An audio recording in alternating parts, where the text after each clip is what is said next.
Nomad News: Trade, Communication, Cultural Diffusion by Sally Chambers and Alyssa Barrett.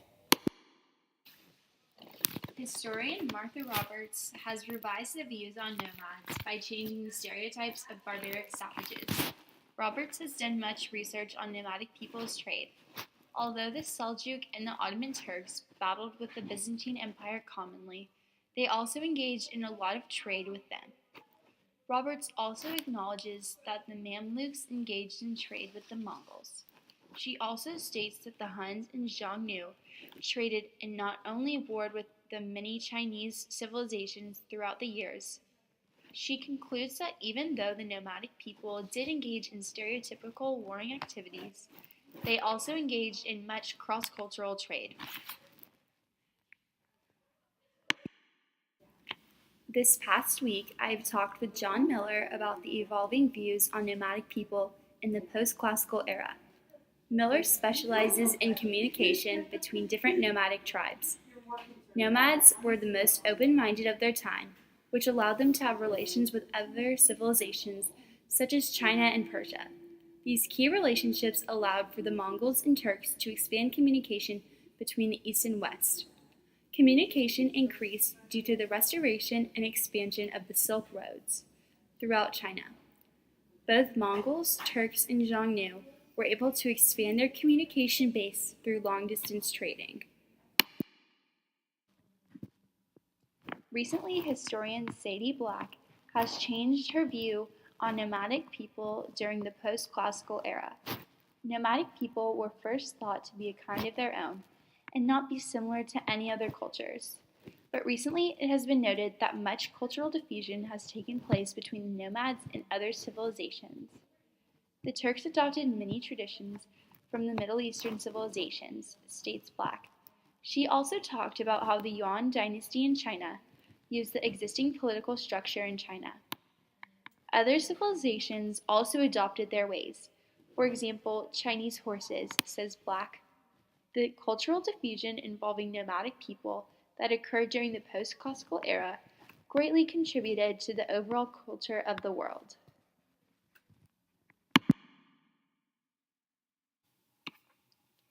The Xiongnu were originally known as fearsome warriors who would invade and raid cities for personal gain. They were known as heartless fighting machines that would do anything to help themselves.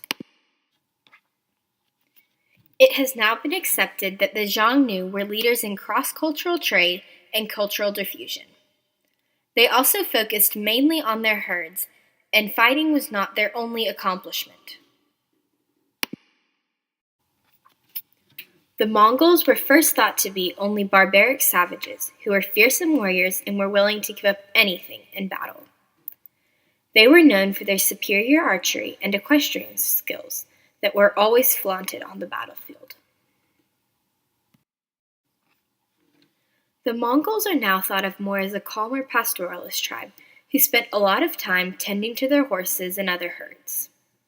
With this commitment to their animals came strong battle skills that were at one point used very violently. But this short period of time is not the legacy that the Mongols have left behind.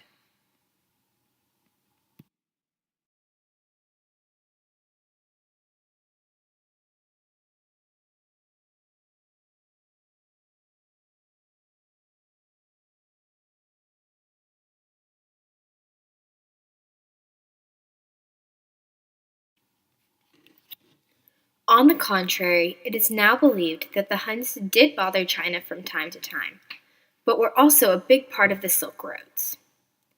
They are known for contributing goods and acting as middlemen on the extensive trade network that connected much of the known world in the post-classical era. Not right now. At the beginning of the time when the Ottoman Turks were in power, they were thought of as just another short-lived nomadic tribe that captured a large amount of land but stood no chance of keeping it for an extended period of time. But towards the end of their reign, they were given some of the credit they deserved as an economically strong and stable ruling power. They had a strong military, which was expected of them, But they also had a powerful ruling government court and structure that endured many of the centuries of hard times. The Seljuk Turks were not known for being militarily strong, but they did use horses. They tried to take part of the Byzantine Empire and failed miserably. They are a great example of how all of the nomadic tribes from the post-classical era are not all the same. But, towards the end of their reign, they were given some of the credit they deserve as an economically strong and stable ruling power. They had a strong military, which was expected of them, but they also had a powerful ruling government court and structure that endured many of the centuries of hard times. While the Mamluks were ruling, they were known as the Slave Dynasty. They did not do much conquering, but rather just ruled alongside other empires. They had a strong military, but it was mostly used for defense and not expansion. The new views on the Mamluks are not much different than the old. It is still acknowledged that they had a strong defensive military, but it is now thought that even though they were known as the Slave Dynasty, the slavery that took place there was not much more than what took place everywhere else. Other places were just better at covering up all the signs of slavery. The nomadic people have many negative stereotypes attached to their name.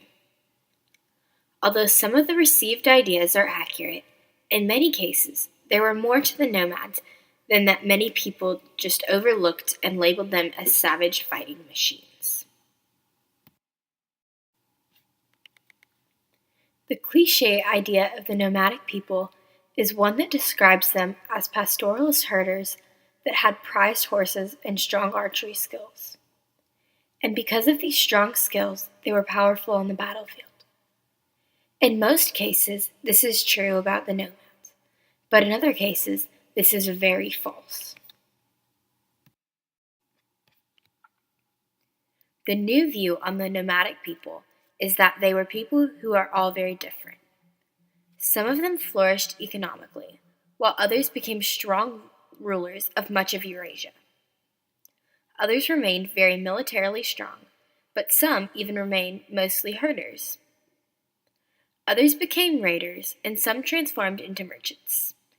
And on occasion, there were a combination of all of these. In reality, all of the nomadic people were very different, and all of their different legacies should live on for many years.